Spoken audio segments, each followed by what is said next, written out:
के कामों के लिए एकत्र हुए हैं ना, तो जैसे एक बार आप सबने परमेश्वर के लिए क्या किया, तालियां बजाई। हाँ, जैसे कि लिखा है पहली कुरिन्थियों 3:16 में, क्या तुम नहीं जानते कि तुम परमेश्वर का मंदिर हो।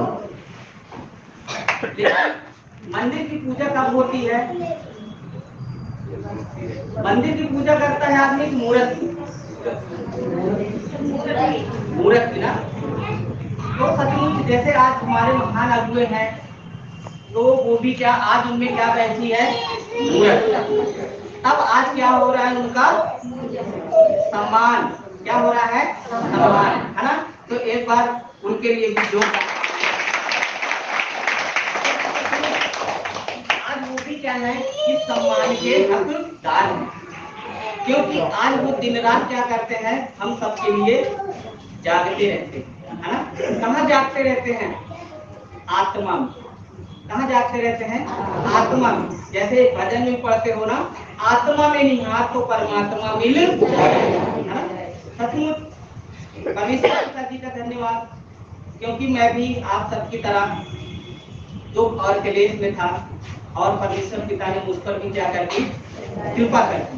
दया तो की थी, लेकिन कृपा कर दी। क्योंकि अगर वो दया ना कर किया होता तो मैं चल और फिर ना पाता, है ना। ये पहुंच मुझ में ना होती। वो तो दया तो सारे मनुष्यों पे किया इस संसार के, लेकिन कृपा किस पे किया है? किसी किसी, है ना, किसी किसी को। जैसे कि यहाँ पे कोई एक गांव से नहीं आया। क्या सारे लोग एक गांव से हो? कोई मुंडेरा से, तो कोई बमरौली से, तो कोई तिवारा से, तो कोई है ना इलाहाबाद से, तो कोई है ना पूरब से, कोई पश्चिम से, कोई उत्तर से, कोई है ना, कोई किरानीपुर से। तो सचमुच आज परमेश्वर बता रहा है ना, जैसे वचन में भी लिखा है, बुलाए हुए तो बहुत है ना, लेकिन चुने हुए कितने हैं? थोड़े। जैसे अभी कुछ दिन पहले चल रहा था मेला, है ना, क्या चल रहा था? मेला। अभी इसी महीने के 1 तारीख को क्या था? मेला, है ना। परमेश्वर का वचन कहता है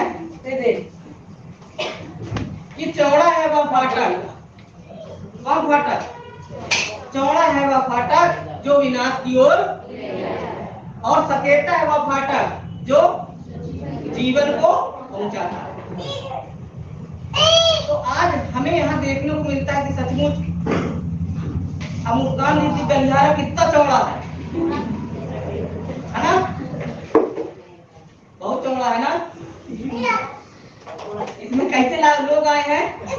थोड़े थोड़े, है ना। तो सचमुच अगर ये गलियारे से आप आए हो तो यहाँ क्या पा रहे हो? जीवन की रोटी पा रहे हो, है ना। तो आज जब यहाँ पे आए हो तो सचमुच आज ये वचन ही क्या है? हमारा जीवन। और इस वचन को ना हम जानते थे और ना ही मानते थे और ना ही पहचानते थे, लेकिन आज जैसे भजन में भी लिखा है ना, वचन को पकड़ो भेद को जानो।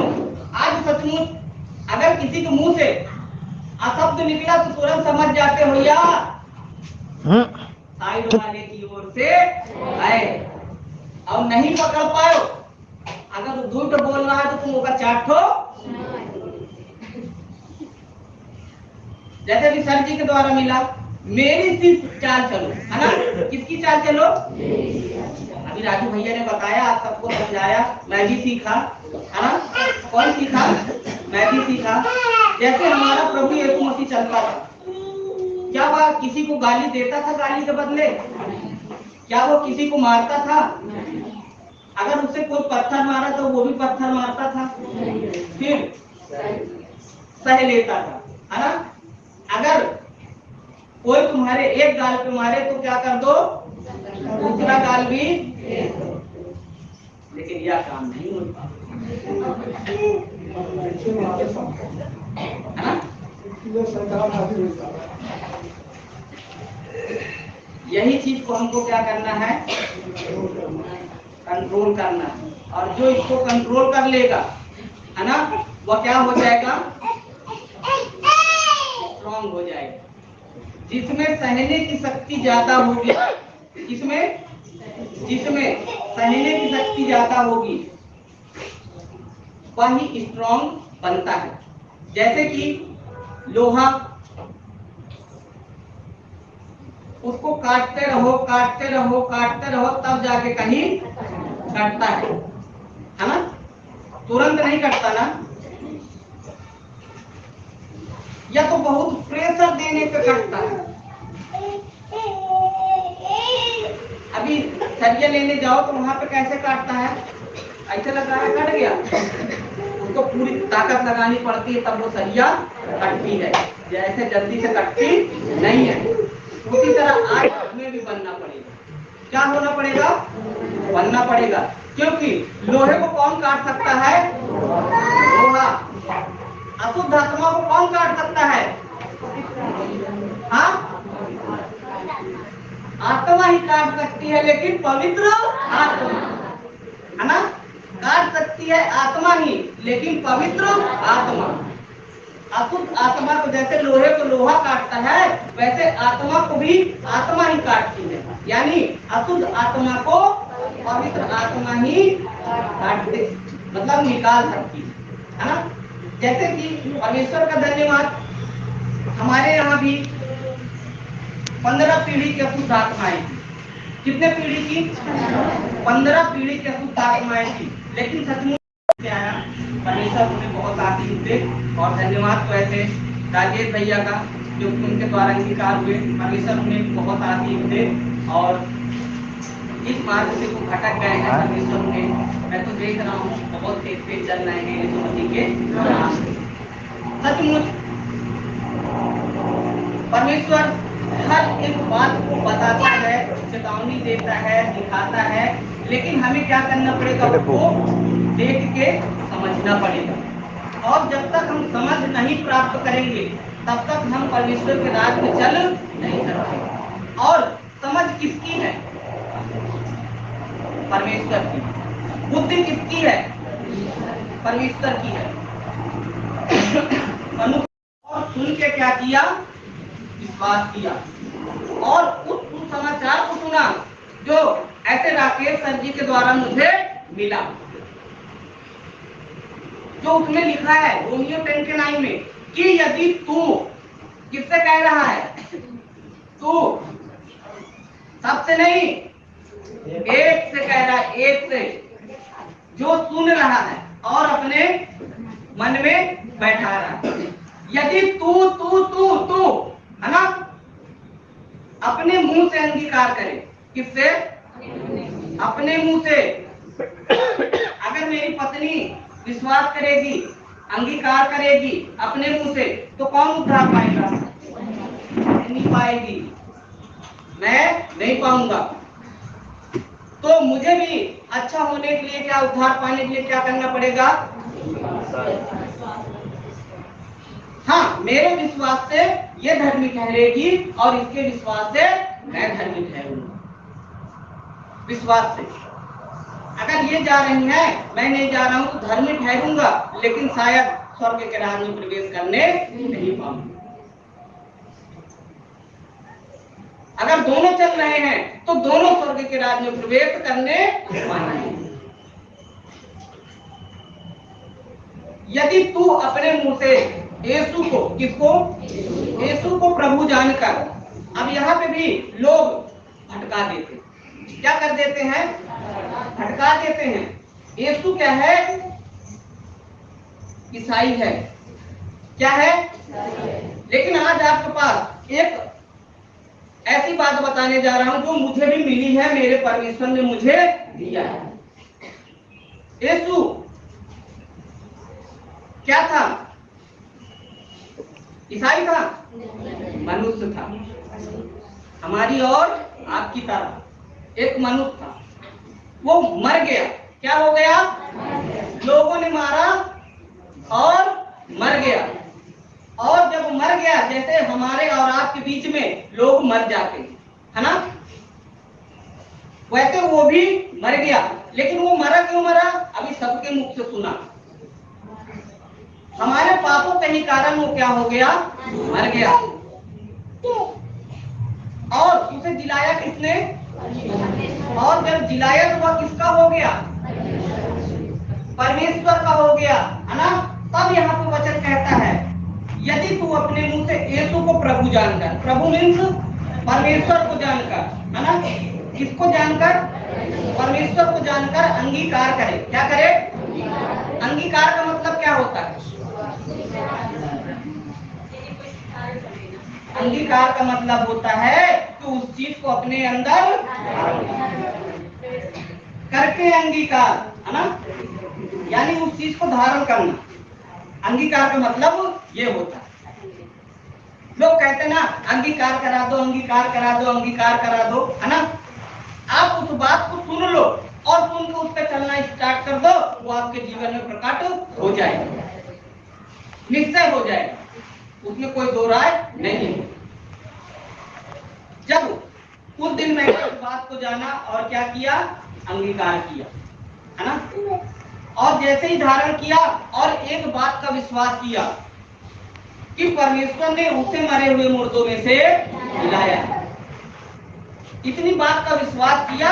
और जब सत्संग गया, सत्संग क्या, उससे पहले घर में ही मैंने परमेश्वर की महिमा को देखा। बेटे की ऐसे तबीयत खराब थी, बुखार था, और परमेश्वर का धन्यवाद, हमारी पत्नी सत्संग जा रही थी लेकिन मैं सत्संग नहीं जा रहा। मुझसे दो एक बार बोली भी कि सत्संग चलोगे, मैंने कहा जब मेरा समय आएगा तो मैं सत्संग जाऊंगा, अभी तुम जाओ। तो परमेश्वर का धन्यवाद, परमेश्वर इतनी जल्दी बुला लेगा मुझे पता भी नहीं, क्योंकि जो जितना दूर भागता है परमेश्वर से, परमेश्वर उसको उतनी जल्दी बुला लेता है। सचमुच परमेश्वर का धन्यवाद, क्योंकि ये बातें हमारे समझ में नहीं आती थी, लेकिन आज समझ में आ रही है। जो जितना ही भागता है परमेश्वर से, परमेश्वर उसको उतना ही तेज अपने करता है। सचमुच मैंने उस दिन वहां पे देखा परमेश्वर के कामों को। कैसे देखा? सर से केवल इतनी बात होती है, मैं फोन लगा के इनको दे देता हूँ और वहीं बैठा रहता हूँ, तो सबने कहा कि ऐसा बाबू वो बेटा किसका है? वो परमेश्वर का है। तो उस बेटे को परमेश्वर के हाथ में सौंप दो और उसको गोद में ले लो, और गोद में लेके परमेश्वर का धन्यवाद करो और परमेश्वर पिता से बोलो कि धन्यवाद पिता, ये बेटा आपका बनाया है, और इस बेटे में जैसी भी ये अशुद्ध आत्मा बुखार के रूप में, है ना, कार्य कर रही है, अभी यीशु के नाम से आज्ञा देती हूँ, इस बेटे के शरीर से दूर निकल जाए इस बेटे से। क्यों? इतना मैं सुना था, और इतना सुनने के बाद जो है फोन कटा, और फोन कटने के बाद जो है मैं चला गया और ये अपना बैठी वैसे ही प्रार्थना करी जैसे सर ने बताया, क्योंकि शुरू का बात था, है ना, 2 ही 3 सप्ताह गई थी। और जैसे ही इन्होंने कहा वैसे वो बेटा क्या हो गया, आधे 1 घंटे के बाद वो बेटा उठ के खेलने लगा। कहाँ हुआ? बुखार से जल रहा था और पड़ा हुआ था, और 1 घंटे के अंदर ही उठ के खेलने लगा। सचमुच मैं दुकान से आता हूँ, क्या देखता हूँ कि सचमुच कहाँ वो बुखार में तड़प रहा था, और अभी हम डॉक्टर के यहाँ जाते हैं तो कम से कम 300 से 400 रुपए की दवा देंगे। उस दिन मैंने परमेश्वर के चमत्कार को देखा और परमेश्वर को क्या किया? नमस्कार किया, है ना, परमेश्वर का धन्यवाद किया। किसका धन्यवाद किया? परमेश्वर का धन्यवाद किया। और उसके बाद मैं भी कहाँ जाने लगा?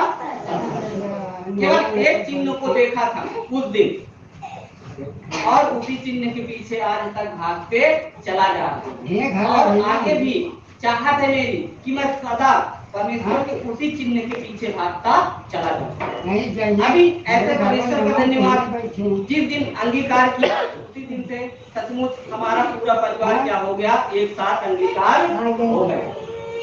और जैसे ही हुआ सचमुच हमारे घर से 15 पीढ़ी की शुद्धात्मा क्या हो गई है, तो ऐसे हरे से हरा पेड़ क्या हो जाता है? झड़ जाता है। उसकी हम परीक्षा दे सकते हैं? नहीं दे सकते, इसलिए हम अपने मुंह से गला तो और आत्मा, अगर आज हम मसीह यीशु में हैं तो हमें दंड की आज्ञा नहीं है। यानी जब हम आत्मिक रीति से चलेंगे तो हम कभी परेशान नहीं होंगे, हमें भले और चंगे रहेंगे, हमें दिक्कत और परेशानी अब नहीं होगी, क्योंकि हमारे लिए हमारे प्रभु यीशु ने क्या कर लिया है, सब सह लिया है। किसके लिए? हमारे लिए सहा है। जिसका यह विश्वास है कि यीशु परमेश्वर से उत्पन्न है। किससे उत्पन्न हुआ है? परमेश्वर से उत्पन्न हुआ है। वह निश्चय उद्धार सचमुच कहीं ना कहीं हम सुनते तो हैं, लेकिन सुन के क्या कर देते हैं, अनसुना कर देते हैं। अगर जो मसीह यीशु में है, जो परमेश्वर के भक्त हैं, वो अनमोल है। क्या है? अनमोल है। कैसे अनमोल है? अभी पढ़ाई देता हूँ थोड़ा सा भजन संहिता 116 के 15 में। यहोवा के भक्तों की मृत्यु उसकी दृष्टि में अनमोल है। आज आप किसके भक्त हो? परमेश्वर यहोवा के भक्त हो। उसके भक्तों की मृत्यु उसकी दृष्टि में अनमोल है। किसकी दृष्टि में? परमेश्वर की दृष्टि में क्या है? अनमोल है, जिसका कोई मोल नहीं है। जैसे यीशु मसीह मरा, वो किसकी भक्ति करता था? और आज वो जो मरा है, तो उसको कहाँ का अधिकार मिला है? और वो आज कहाँ है? यही बड़े बात है। वो हमारे अंग और हमारे संग में है, क्योंकि हमने उसका अंगीकार किया है। और यही बच्चा को आप लोग छोड़ दो। बंदूक तो मिल गई, गोली भी मिली है, लेकिन यह भूल जाते कि हमारा लाइसेंस बना है कि नहीं।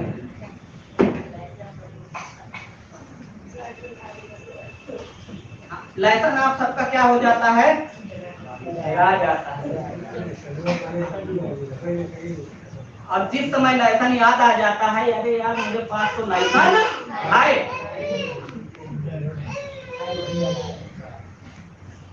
अभी एक दिन एक बहन के ऊपर दुष्ट आत्मा आई थी। उसने कहा यार मैं के पास जब फोन लगा तो ये मुझको गोली मार दे ठाए से। जब एक पास फोन लगा तो मुझको ठाए गोली मार दे था। ऐसे तो मैं जीती नहीं पहुंचे। तो गोली क्या है? वचन और आपका विश्वास आपकी बंदूक है। क्या है? विश्वास आपकी बंदूक है और वचन आपकी गोली है। और विश्वास की बंदूक में जब वचन लगा के मारते हो तो दुश्मन धरा शाही हो जाता है। पवित्र आत्मा के नाम।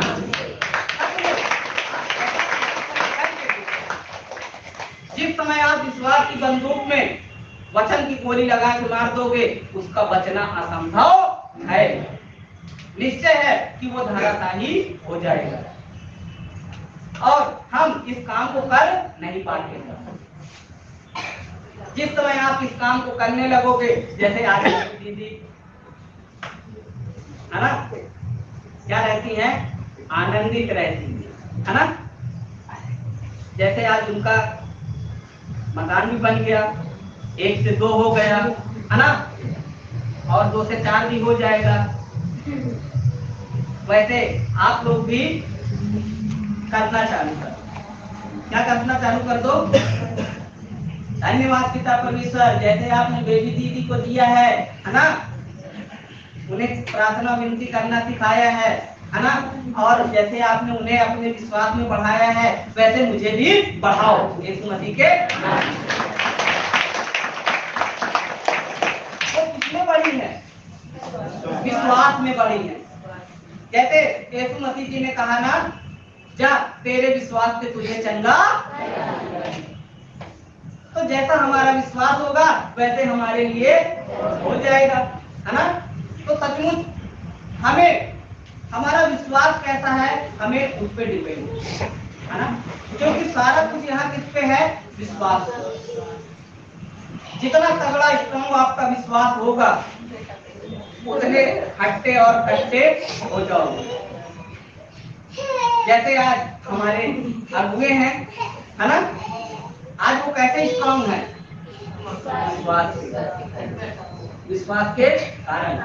आज वो जो बोलते हैं ए हट हट, तो वो क्या हो जाता है, रुक पाता है। वैसे ही आज विश्वास से बोलना पड़ेगा।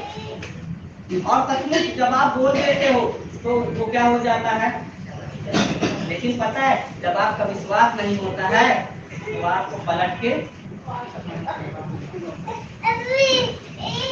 क्योंकि बात आपके मन हृदय को क्या कर देता है, जान लेता है कौन कितना है। इसलिए परमेश्वर ने कहा मशीन तो सबके पास है ना, जब तक आपको छोटी सी सुई होती है ना तो वो क्या करती है, कपड़े को सिलती है ना, और जब सिलती है कपड़े को तो हमारे बदन क्या हो जाते हैं, ढक जाता है ना। अगर उसमें धागा नहीं लगेगा तो क्या हम कपड़ा पहन सकते हैं, हाँ?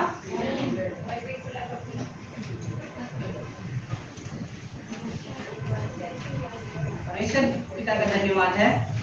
अगर हम धागा मशीन में कहाँ लगाना है, कहाँ धागे की कुलिंडी को खोदना है और कहाँ कहाँ फंसा के सुई में लगाना है, जब तक हम ये नहीं करेंगे तब तक क्या हम कपड़ा पहन सकते हैं, उसमें सिलाई हो सकती है, नहीं हो सकती। वैसे ही आज हमें भी करना पड़ेगा है ना, यानी हमारा विश्वास कहाँ होना चाहिए है ना, और हमें क्या प्रार्थना करनी चाहिए, हमें कैसे प्रार्थना करनी चाहिए, ना कहाँ लगाना है और हाँ कहाँ लगाना है। मिल गया है कि दे दो, मिल गया है कि दे दो, क्या बोलना है, मिल गया, मेरे पास हो गया है, परमेश्वर पिता ने मुझे दे दिया है यीशु मसीह के नाम से।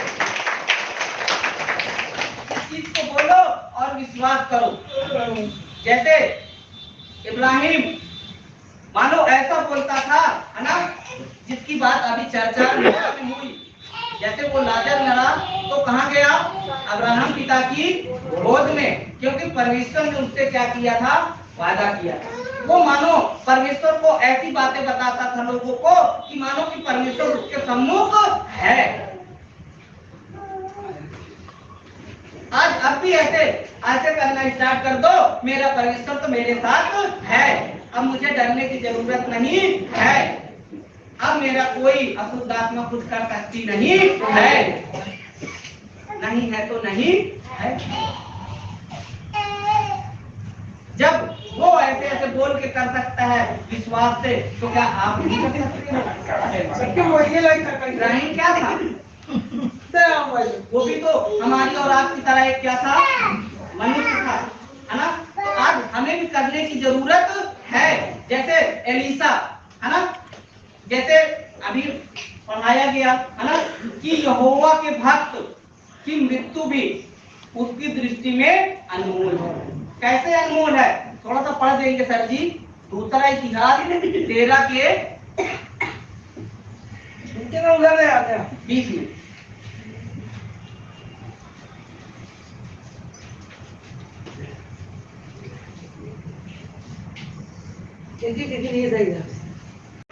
अबिय्याह के जीवन पर यरोबाम फिर समर्थी न हुआ। अबिय्याह के जीवन में जीवन भर यहोवा के सामर्थ्य ना हुआ और यहोवा ने उसको ऐसा मारा कि वह मर गया, है ना? उसको ऐसा मारा कि वह मर गया। परंतु अब यह और भी समर्थी हो गया। कौन समर्थी हो गया? ऐसे ना हो, ऐसे ऐसे आओ, वह किसकी ओर से था? छोड़ जाइए। परमेश्वर की ओर से हाँ। और 14 स्त्रियां ब्याह ली, उनसे 22 बेटे 16 बेटियां उत्पन्न हुई। ये आपके काम का नहीं है। तो सचमुच आज परमेश्वर आपके लिए ऐसे ऐसे कामों को करना चाहता है। वो आपके जीवन से उनको ऐसा मानना चाहता है ना? किसको? जो आपके बीच में क्या करते हैं? हाथ करते हैं। उनको ऐसा मारना चाहता है, लेकिन वो कब मारेगा? जैसे अब यहाँ ने क्या बनाई? चाहत बनाई। किसके प्रति चाहत बनाई? परमेश्वर से चाहत बनाई, है ना? तो परमेश्वर ने क्या किया? उसको सामर्थ्य दिया, फल दिया, फल दिया, तो वो क्या हो गया? चला गया, भाग गया, ऐसा आज परमेश्वर भी आपके जीवन में जो बात कर रहा है उसको करना चाहता है। क्योंकि आप सबको परमेश्वर ने क्या दे दिया है? अधिकार दे दिया है। अपने अधिकार को क्या करें? और जब तक हम अपने अधिकार को नहीं पहचानेंगे तब तक हमारे जीवन में कोई काम होने वाला नहीं है। हम अपने अधिकार को भूल जाते हैं। आज से जिसको भी जो भी कोई दिक्कत है ना, जाके केवल आप इतना बोलना स्टार्ट कर दो, है ना? क्योंकि अगर पति खराब है, कौन खराब है? पति हमारा खराब, बाबा के पास चले जाओ। तो कहाँ है? खराब रहेंगे। लेकिन यह नहीं जानते कि वो पति का बनाए कौन है? तो बना हुआ है, तो का किसके हाथ में देगा है? और परमेश्वर पिता से क्या बोलेगा है? ना, परमेश्वर पिता धन्यवाद, इस बेटे को आपने, अरे है तो हमारा पति, लेकिन बेटा किसका है? ईश्वर का। पिता धन्यवाद, इस बेटे को आपने बनाया है और इसके मन को जो खराब करने वाला, जो भ्रमित करने वाला है, अभी और इसी पर मैं अपने जिंदा जीवित यीशु प्रभु के नाम से हुक्म देती हूँ, है ना? अभी इसी पल आओ और मेरे पति के शरीर से और आपके इस बेटे के शरीर से सदा के लिए वो भ्रमित करने वाली और बहकाने वाली अशुद्ध आत्मा को ले जाके आग और गंधक की झील में तो क्या हो जाएगी? कहीं ना कहीं हम परमेश्वर की ओर नहीं जा पाते, यानी हम धागा नहीं लगा पाते धुनी में, इसलिए हम क्या दिखते हैं? नंगे। इसलिए हम नंगे दिखते हैं। तब परमेश्वर का वचन कहता है कि तुम ऐसे, है ना, ऐसे ऐसे ऐसे वचन को पहन लो कि नंगे, यानी जब तक हमारा धागा सुई में लगेगा नहीं तब तक हम कपड़ा पहन नहीं सकते। यानी जब तक हम प्रार्थना अच्छे मन से नहीं करेंगे तब तक हमारे जीवन में कुछ होने वाला नहीं है। इसलिए प्रार्थना में भी हमें क्या करनी पड़ेगी? चौकसी। हमारे मुख से शब्द क्या निकलता है, क्योंकि अगर शब्द सही निकलेगा तो आपके जीवन में काम भी अच्छा होगा। क्योंकि आप ही लोग भजन में सिखाते हो, जो मैं बोलूं, है ना, जो मैं चाहूं वो मिल जाए। अब हम चाहते तो अच्छा है, लेकिन बोलते क्या है? बोली हो इमली, अब इच्छा रखी हो आम के। वो कौन से आम के? चौसा के, है ना? इच्छा है चौसा के आम के और बोल का रहे हैं इमली। भैया बताओ भैया, जब मिली बोल दो तो कहाँ मिली? इनाम मिल जाए। आम के लिए क्या करना पड़ेगा? आम के लिए हमें आम को मांगना पड़ेगा। मांगो तो तुम्हें, ढूंढोगे तो, और खटखटाओगे तो। अरे तो खटखटाओ ना आज से। धन्यवाद पिता, मैं आपकी बेटी हूँ, आपका बेटा हूँ, है ना। और यीशु मसीह के नाम से आप मेरे मन और हृदय को जांच के, है ना, किसके?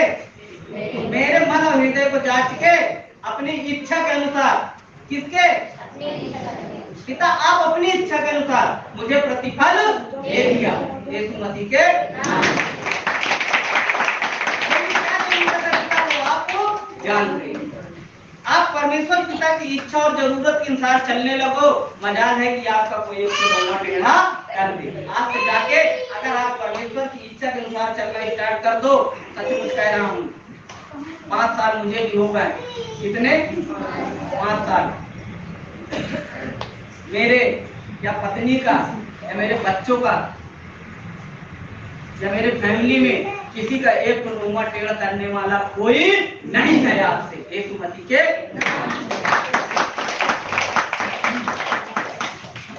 ऐसे जब आप चलोगे तब, उस हिसाब से प्रार्थना करोगे तब। आप बैठे रहो, क्या रहो? बैठे रहो, लेकिन आप क्या करते रहो? मन से बातें करते रहो। हम बैठे तो यहाँ हैं, है ना, अभी बैठे कुर्सी पे हैं, लेकिन मन में क्या चल रहा है? गवाहियों को सुनने से पता है इतनी गवाही हो गई, लेकिन किसी ने पूरी बात को नहीं बताया। और यही हमारी क्या है सबसे बड़ी मिस्टेकिंग, गलती है। हम इतनी जगह बताया जाता है कि ऐसे से ऐसे गवाही हो, है ना, लेकिन हम क्या करते हैं? हर बार वही काम करते हैं जिस चीज के लिए। खड़े हो, धन्यवाद परमेश्वर पिता प्रभु यीशु के नाम से, है ना। आप इसके लिए ताली बजाओ, उसके लिए